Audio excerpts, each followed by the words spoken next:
Chaque 11 novembre, depuis 40 années, ma pensée se tourne vers cette journée de l'armistice qui fut pour nous autres comédiens combattants, et pour tous les Français de ma génération, le plus beau jour de notre vie.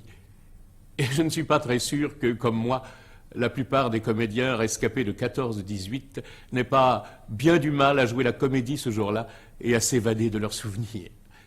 Mais, bien que vous entendrez tout à l'heure la voix de Pierre Freinet, il ne s'agit pas ici de comédie.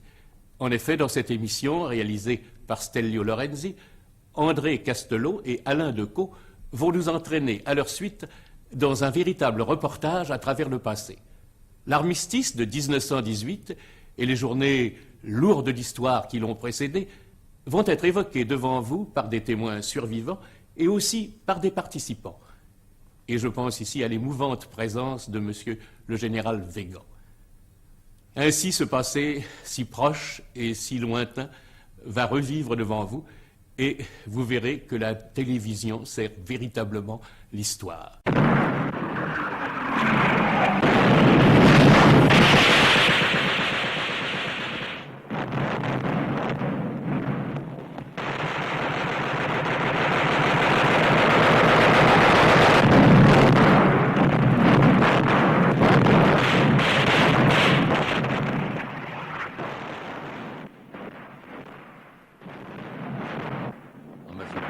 d'Espéret attaque et perce le front ennemi.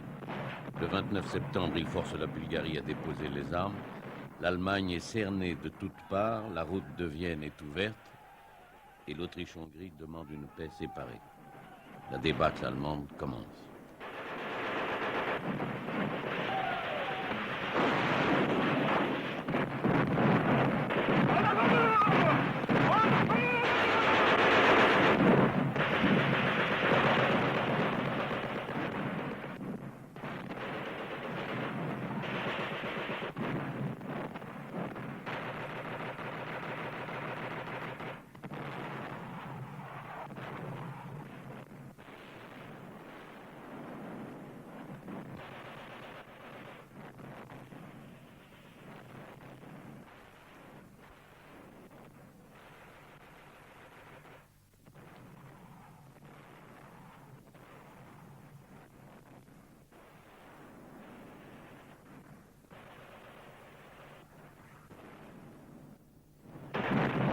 La révolution éclate en Allemagne.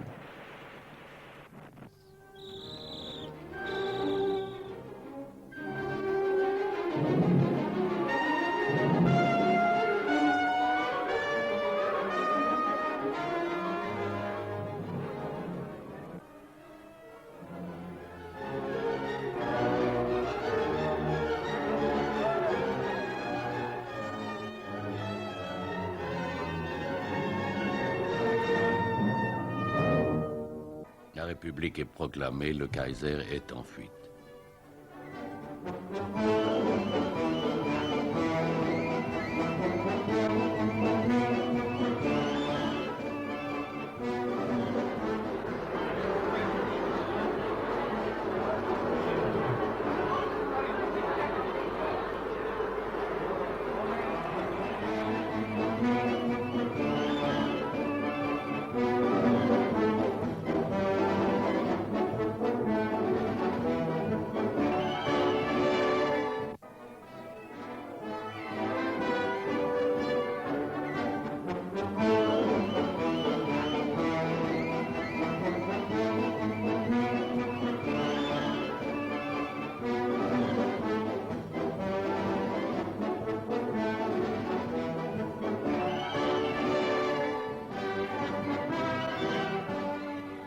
Et le 7 novembre 1918, on annonce l'arrivée des plénipotentiaires allemands. C'est à Fourmies, petite ville française près de la frontière belge, occupée depuis 4 ans, qu'ils se rendront d'abord. Et c'est à Fourmies que 40 ans plus tard, la télévision est allée à la recherche du passé.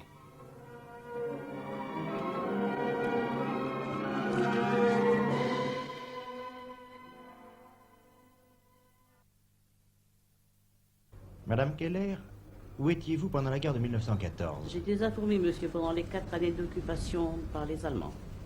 Et précisément, à la fin de l'occupation, Dans les dernières semaines de la guerre, quel était l'état d'esprit des Allemands? Eh bien, les Allemands étaient très, très découragés. Vous voyez venir la faim, et surtout que la faim était mauvaise pour eux. Et nous les avons vus repasser pendant les derniers jours avec des voitures d'enfants, des poussettes, des moyens de fortune sur lesquels ils emportaient leurs bagages, se dirigeant vers la Belgique. Et assez indiscipliné, j'ai vu même dans cette rue un soldat qui a giflé un général qui lui demandait la route.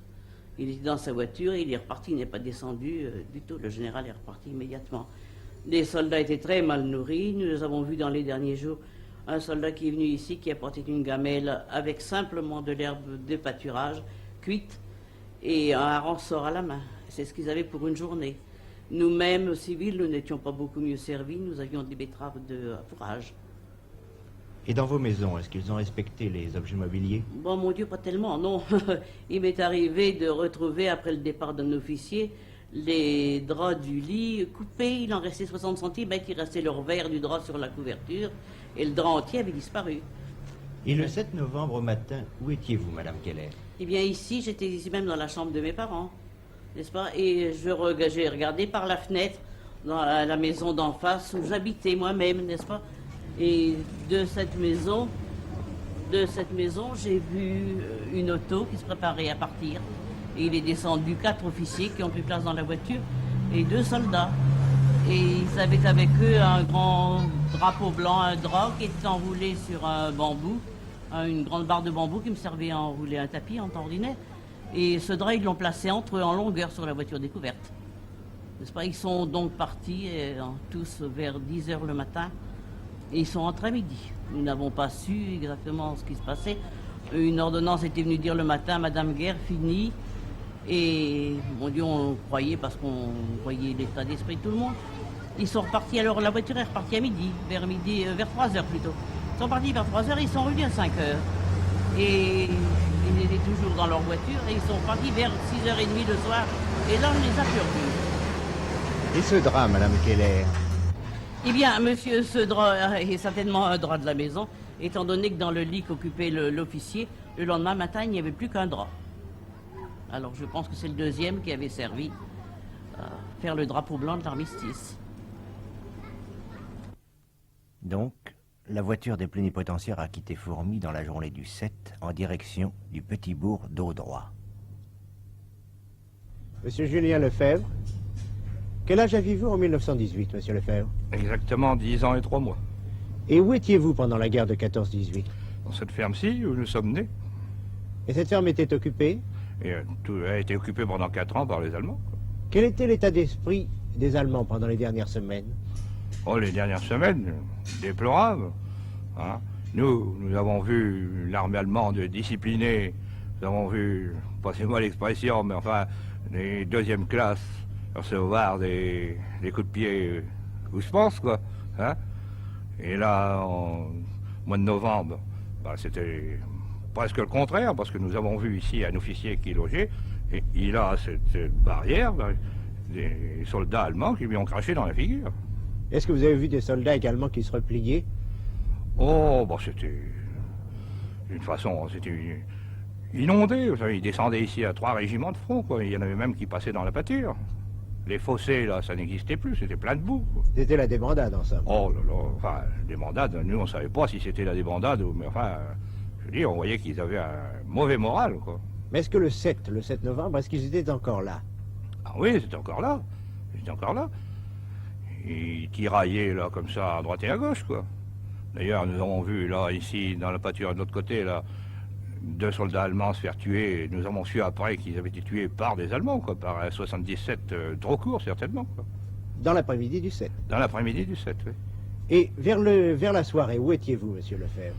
Vers la soirée, nous étions dans la maison parce que, automatiquement, les Allemands nous avaient interdit de sortir dans la cour depuis le matin, quoi. Hein? Et vous avez soupé à quelle heure à peu près? Oh, on était sans lumière, alors certainement pas tard, hein, peut-être 6 heures, quoi. Et que s'est-il passé alors?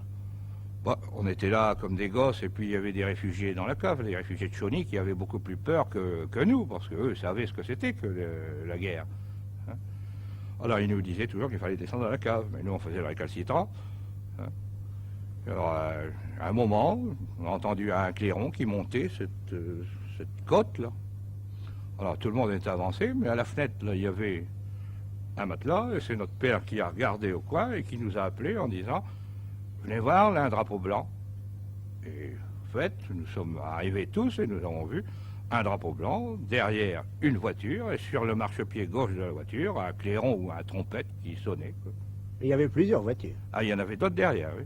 et les unes éclairaient les autres. Oui, oui. Mais quand avez-vous su que c'était des parlementaires qui étaient passés? Eh bien, nous l'avons su vers 11 h du soir, hein, parce que nous avons eu la visite de soldats français, une chose qu'on ne savait pas, qui nous ont dit que depuis le matin, ils étaient là aux fermes plus haut, quoi, 200 mètres d'ici, les fermes que vous apercevez. Mais la certitude définitive, vous l'avez su? Ah, ben ça, le lendemain matin, parce que là, c'était une invasion de Français, quoi. Et ce qu'on se souvient, nous, l'histoire de gosse, hein, c'est que c'est la première fois qu'on a mangé autant de chocolat. Jean Tonnat, 2e classe, 1re section, 3e compagnie du 171e régiment d'infanterie. Monsieur Jean Tonnat, où étiez-vous le 7 au matin? Le 7 au matin, nous avons atteint la Capelle à environ 8 h. Immédiatement après, mon lieutenant Angy reçoit l'ordre d'arrêter sa compagnie. Environ midi, nous reprenons la marche en avant. La première section, côté gauche de la route allant à haut droit. La deuxième section, côté droite. Nous arrivons à cette haie que voici. Nous la sautons allègrement car à cette époque, j'avais 23 ans. Sur notre gauche, nous avons nos inséparables camarades de 19 qui sont en liaison avec nous. Et ensuite, nous traversons le chemin de terre battue et nous traversons la petite haie qui est ici devant nous.